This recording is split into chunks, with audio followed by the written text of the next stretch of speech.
Canada के वजीर आजम Justin Trudeau ने अचानक मुस्ताफी होने का ऐलान कर दिया है। वो लिबरल पार्टी की क़यादत भी छोड़ रहे हैं। आज कनाडा के वजीर आजम जस्टिन ट्रूडो चले गए। एक इतनी बड़ी इकोनॉमी, दुनिया की सबसे बड़ी जमहूरियत, डेमोक्रेसी और दुनिया के एक सबसे बड़े लीडर नरेंद्र मोदी के साथ ये जो उन्होंने एक झगड़ा खड़ा किया, इस वजह से उनका ये डाउनफॉल है। और उनसे पूछा कि ऑपोजिशन ने ट्रूडो के खिलाफ जो महाज बनाया था उसका एक नतीजा तो आ गया। जस्टिन ट्रूडो ने रिजाइन कर दिया है और ये एक अच्छी खबर है भारत के लिए। फिर ये हुआ कि वहाँ पे महंगाई और प्रॉब्लम्स और अपनी पार्टी के अंदर क्रैक्स पैदा होने शुरू हुए और उनके जो इक़्तिदार पे जो आखिरी कील ठोंकी अगर किसी ने, यही कहते हो कि बस जिनने भी मोदी साहब ने पंगा लिया फारग होया। जस्टिन ट्रूडो का डाउनफॉल स्टेज सेट किया है उनकी उस लड़ाई ने जो उन्होंने इंडिया और प्राइम मिनिस्टर नरेंद्र मोदी के साथ लड़ी। ये बात कही जा रही है। बड़ी बात है, कनाडा के प्राइम मिनिस्टर ने को पहला झटका दे दिया। देखते हैं कि अमेरिका के अंदर भी नई लीडरशिप, कनाडा के अंदर भी नई लीडरशिप, दुनिया के सारे लीडर जा रहे हैं सिवाय नरेंद्र मोदी के। सिर्फ मोदी साहब खड़ा है अपनी जगह पे। ये क्या सिलसिला है? ये क्या कोई नई वारदात है? और उनकी पार्टी के कुछ और लीडर्स की तरफ से उनके ऊपर ये प्रेशर डाला जा रहा था कि आपने कुछ इश्यूज को सही तरीके से टैकल नहीं किया, जिसमें उनके ऊपर ये प्रेशर था कि आपने इंडिया के साथ रिलेशंस को सही नहीं रखा। दोस्तों, पिछले करीब 1.5 साल से भारत के खिलाफ मोर्चा खोले बैठे कनाडा के प्राइम मिनिस्टर जस्टिन ट्रूडो ने सोमवार को आखिर अपने पद से इस्तीफा दे दिया। ट्रूडो ने काम ही ऐसा किया था जिसके चलते उससे पार्टी के नेता एक एक करके जस्टिन ट्रूडो के दुश्मन बन बैठे। पहले भारत से पंगा और फिर अमेरिका के होने वाले नए राष्ट्रपति डोनाल्ड ट्रंप के सख्त तेवरों के बीच ट्रूडो को अपना पद छोड़ना पड़ा। अब बड़ा सवाल यह है कि क्या प्राइम मिनिस्टर पद छोड़ने के बाद भारत और कनाडा के बीच संबंध सुधर जाएंगे? इस बात की संभावना काफ़ी हद तक होती हुई नज़र आ रही है। दरअसल जस्टिन ट्रूडो खालिस्तानी समर्थक के नाम पर अपने देश में अल्पसंख्यकों के बीच खूब पैठ बैठाने की उम्मीद कर रहे थे। हालांकि इसके उल्ट बहुसंख्यक कनाडाई लोग अलगाववादियों का समर्थन के कारण ट्रूडो से नाराज़ हो गए। कनाडा के लोकल बाशिंदे नहीं चाहते कि उनके संबंध भारत से खराब हो या फिर उनके देश में कट्टरपंथी विचारधारा से जुड़े लोगों को समर्थन मिले। तो चलिए दोस्तों, इस खबर पर आगे पाकिस्तानी मीडिया का रिएक्शन देखते हैं और चैनल को लाइक और सब्सक्राइब करना मत भूलिएगा।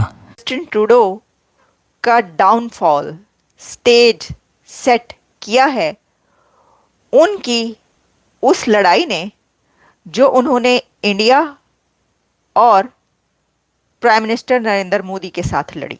ये बात कही जा रही है कि जस्टिन ट्रूडो का ये डाउनफॉल या उनकी पॉपुलैरिटी का कम होना, एक तो इंडिया के साथ उनकी जो लड़ाई चलती रही, उनकी एलिगेशंस भारत के साथ जो रहीं और वो कभी कोई बात करते रहे, कभी वो भारत के हक में स्टेटमेंट देते रहे, लेकिन साथ ही नेक्स्ट फ्यू आवर्स में उनकी स्टेटमेंट्स ही आ जाती थी कि वो कहते थे कि जो कुछ चल रहा है, जो कत्ल की खबरें थीं और दोनों कंट्रीज़ के बीच जो डिस्प्यूट रहा, जो कॉन्फ्लिक्ट रहा, उसके ऊपर उनकी एक और ख़बर आ जाती थी। यानी इस तरह के हालात रहे कि जस्टिन ट्रूडो बैकफुट पर जाते नज़र आए कई बार, लेकिन उन्होंने ये लड़ाई तब भी नहीं छोड़ी और फिर वो इस मामले को उठाकर अमेरिका लेकर आए। लेकिन बैड लक ये हुई जस्टिन ट्रूडो के साथ कि जिस अमेरिका के पास यहाँ पर वो कॉन्फ्लिक्ट उठाकर लेकर आए थे कि इसको हल कराएं, इसी अमेरिका की तरफ से, यहीं से जो प्रेसिडेंट इलेक्ट डोनाल्ड ट्रंप है, उन्होंने कहा कि आप गवर्नर बन जाएं और कनाडा को एक स्टेट बना दें अमेरिका की। तो इस वजह से उनके ऊपर डबल प्रेशर आ गया, क्योंकि जस्टिन ट्रूडो के डेप्यूटी प्राइम मिनिस्टर और उनकी पार्टी के कुछ और लीडर्स की तरफ से उनके ऊपर ये प्रेशर डाला जा रहा था कि आपने कुछ इश्यूज को सही तरीके से टैकल नहीं किया, जिसमें उनके ऊपर ये प्रेशर था कि आपने इंडिया के साथ रिलेशंस को सही नहीं रखा और इंडिया के साथ जो इशू आपने क्रिएट किया या जो इशू क्रिएट हुआ उसको आप सही तरीके से अच्छे तरह नहीं हल कर पाए, उसको आप उस कॉन्फ्लिक्ट को रिजॉल्व भी नहीं कर पाए, उसका कोई रिजल्ट भी अपने कंट्री के हक में नहीं निकाल पाए और आपने बिला वजह की बदनामी भी मोल ली और बिला वजह के आपने एक झगड़ा भी पाल लिया इंडिया के साथ।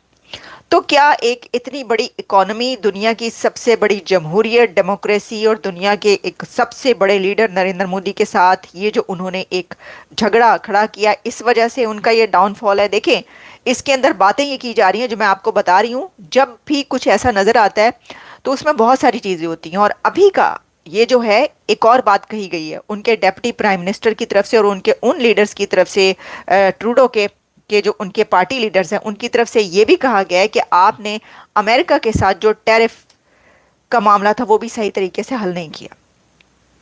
उनके पार्टी लीडर्स का और उनकी पब्लिक का ये कहना है कि अमेरिका के साथ भी एक और नया कॉन्फ्लिक्ट उस वक्त सामने आ गया कि जब ट्रम्प की तरफ से सपोर्ट करने के बजाय या ये कहने के बजाय कि ठीक है हम टैरिफ का मामला जो है देखते हैं, हम टैरिफ नहीं लगाएंगे या कुछ भी, ज़रा कुछ साथ देने, सपोर्ट के बजाय उन्होंने कहा कि आप अपना कंट्री जो है वो एक हमारे उसमें जम कर दें। जस्टिन ट्रूडो ने रिजाइन कर दिया है और ये एक अच्छी खबर है भारत के लिए।